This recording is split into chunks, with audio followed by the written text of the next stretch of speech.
la session de ce mois de juin au lieu de septembre comme à l'accoutumée.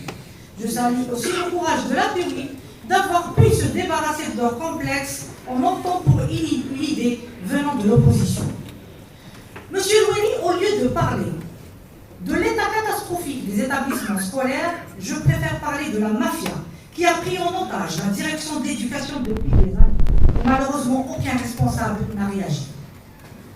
Monsieur Loueli, le président de la République, avait ordonné l'application du décret exécutif numéro 22461 du 26 décembre 2022 portant l'intégration des enseignants contractuels en activité dans les établissements publics d'éducation et d'enseignement jusqu'au 11 décembre 2022, qui était la date limite. Malheureusement, cette opération était confiée pour une ISABA présidée par une intouchable fonctionnaire très connue dans le milieu de la corruption. Elle était même citée dans plusieurs affaires liées à la vente et le détournement des postes de travail. Je m'explique. L'opération de la régularisation n'était pas faite dans la réglementation comme souhaité par le président de la République. D'après mon enquête, j'ai constaté un énorme déséquilibre entre le besoin exprimé par la direction de l'éducation dans son plan de gestion de l'année 2023, qui était de 1588 postes dégagés, et le nombre d'enseignants régularisés était de 1879, soit un surplus de 291 postes. À partir de là, la SABA du CF avait rejoint la SABA de l'éducation pour la création d'une association de trafiquants, afin de satisfaire leur clientèle en leur libérant des postes et des contrats signés en antidatés, puis les intégrer avec le visa du CF au mois de janvier. Soit 4 opérations sous la même date qui est le 11 décembre 2022, car c'était la date limite pour les intégrations. Même les Chinois et les Japonais ne pourront pas réaliser ce que cette association de trafiquants a réalisé en une journée.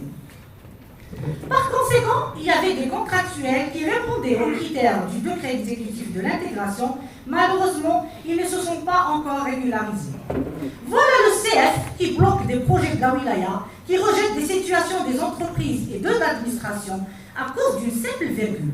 Et quand il s'agit de leurs intérêts personnels, tout passe comme une lettre à la poste. Monsieur Loueli, je vous informe que 2 logements de fonction rattachés au lycée Stambouli, occupés par un ancien directeur de l'éducation qui garde à ce jour fermé, malgré son départ définitif de la wilaya Tizi. L'autre était occupé par son chef de service qui quitte lui aussi le secteur de l'éducation pour aller vers une autre wilaya. Malheureusement, le logement a été récupéré par la sœur de ce dernier qui n'a aucun droit pour l'habiter. Il faut signaler aussi que ces 2 logements étaient rénovés et aménagés grâce à un détournement d'une enveloppe qui dépassait les 6 millions de dinars à l'époque que l'État avait destiné pour la rénovation du SUEM Lotfi. Monsieur Loueli, le secteur de l'éducation dans notre wilaya est vraiment menacé. Si vous n'intervenez pas en urgence pour aider le directeur à se débarrasser définitivement de cette mafia, le secteur connaîtra d'énormes problèmes dès la prochaine rentrée scolaire.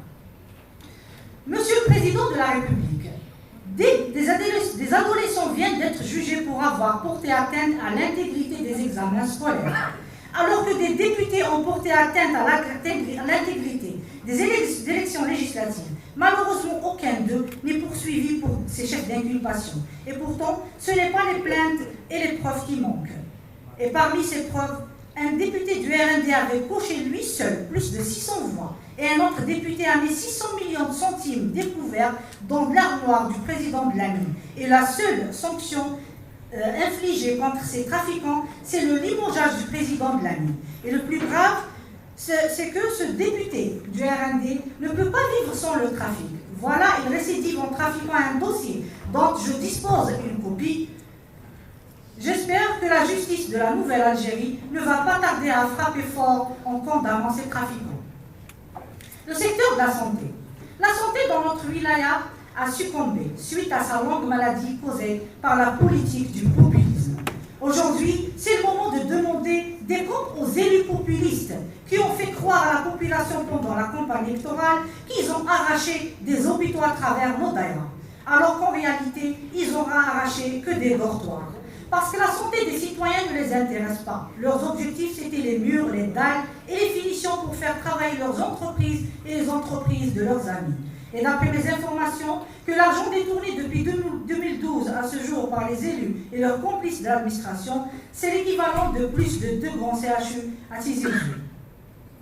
Monsieur Loueli, est-ce que le fait d'avoir implanté 3 hôpitaux sur une distance de 40 km, à savoir Dranizem, Bourni et Wadia, qui ne servent à rien, n'est pas une erreur? Je m'explique, pour soigner une simple brûlure ou pour une scintigraphie, il faut y aller à Douira ou à Beblouet. Puisque la politique du populisme a échoué, donc il est temps d'associer les spécialistes avant de prendre toute décision. Et aujourd'hui, la seule solution qui pourra soulager le secteur sanitaire dans notre wilaya est de bien équiper ces dortoirs en matériel médical et en personnel. Et surtout, il est temps de penser sérieusement au dégel du CHU de Oued-Feni. Monsieur Loueli, à Tizi Ouzou, c'est plus facile d'arracher une autorisation pour l'exploitation d'un débit de boisson alcoolisé que d'avoir une autorisation pour une crèche ou pour une école privée. Je vous fais savoir que ces dernières années, les habitants du boulevard Stéterli font l'objet d'une atteinte à la convivialité et le respect du cadre de vie de leur famille suite à des autorisations anarchiques et sans enquête des débits de boissons alcoolisés. Malgré les nombreux courriers ci-joints, des pétitions dont vous étiez destinataire, malheureusement sans aucune suite. Monsieur Loueli, en ma qualité d'élu et d'une mère, je juge qu'il est regrettable d'autoriser ce genre de commerce dans un boulevard pareil, fréquenté beaucoup plus par des adolescents et des familles. Je vous fais savoir qu'il y a 2 lycées, un CEM, une bibliothèque centrale, une gare ferroviaire et bientôt une piscine semi-olympique. C'est pour cela que je plaide pour l'annulation immédiate de ces autorisations, car elles sont contradictoires par rapport aux orientations du président de la République qui a ordonné à multiplier l'organisation des journées de sensibilisation sur les fléaux sociaux et surtout dans les milieux scolaires. Monsieur Loueli, qui ne connaît pas le village Arjaouna? Vous avez 2 minutes, madame. Monsieur Loueli, qui ne connaît pas le village Arjaouna? Un village qui a plus de 19 000 habitants. Un village historique avec 87 shahid lors de la guerre de libération et 27 shahid lors de la décennie noire. Malheureusement, aujourd'hui, ce grand village est marginalisé. Il n'y dispose d'aucune infrastructure. Et pourtant, il est à 7 km du chef-lieu de wilaya. Aujourd'hui, Arjaouna est l'une des victimes de la loi locale propre à Tizi Ouzou qui s'appelle Tizi Ouzou Manteqa Hassassa, qui permet de dégager une enveloppe de 7 milliards de centimes pour la réalisation d'un stade communal. Aujourd'hui, le chantier est déserté. Il ressemble à tout sauf à un stade. Et malheureusement, même l'enveloppe a été détournée alors qu'avec 7 milliards de centimes, on pouvait même réaliser un mini-complexe sportif pour ce grand village qui mérite mieux. Et je vous fais savoir aussi qu'un autre problème qui est le Djamna vers la ou bien c'est votre niveau qui ne vous le permet pas de le lire correctement. Monsieur le PAP, comme vous avez félicité votre président de la commission sociale pour avoir ouvert une enquête sur l'association Inswell, moi aussi, je devrais être félicité pour avoir ramené un complément d'enquête. Monsieur le Président, en 2016, vous avez favorisé l'association Inswell de la DGS en lui octroyant un montant de 7 millions de dinars sous le numéro de mandat 2175 du 7 mars 2017 sur un budget de wilaya, au moment où les autres associations bénéficiaient que de 70 000 dinars. Pourquoi cette différence, Monsieur le Président? Et vous avez aussi négligé votre rôle du PAPOI en cautionnant la décision de l'ancien Wali et de l'ancien DGS pour un autre versement d'une somme colossale au compte de cette même association. La question que je vous pose aujourd'hui... Merci, madame.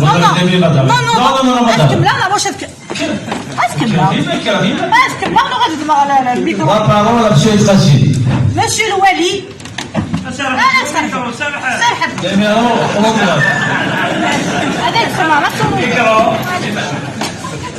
Monsieur le Président, Monsieur le Wali, mes camarades de Soudelaouel, n'espérez pas que je vais alimenter vos poumons par de l'oxygène.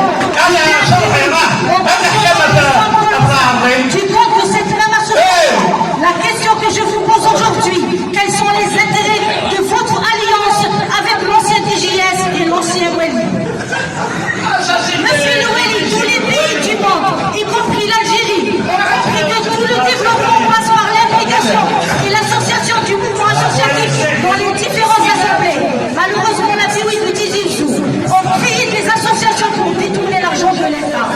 Pour terminer, je vais par cette annonce pour la population de la Moula Tizi Ouzou que dans quelques jours, je vais organiser une conférence de presse où je vais dénoncer beaucoup de choses sur les élus entrepreneurs et leurs entreprises que j'ai pu identifier. Franchement, monsieur Louali, ça ne pourra pas continuer comme ça. Merci pour votre attention.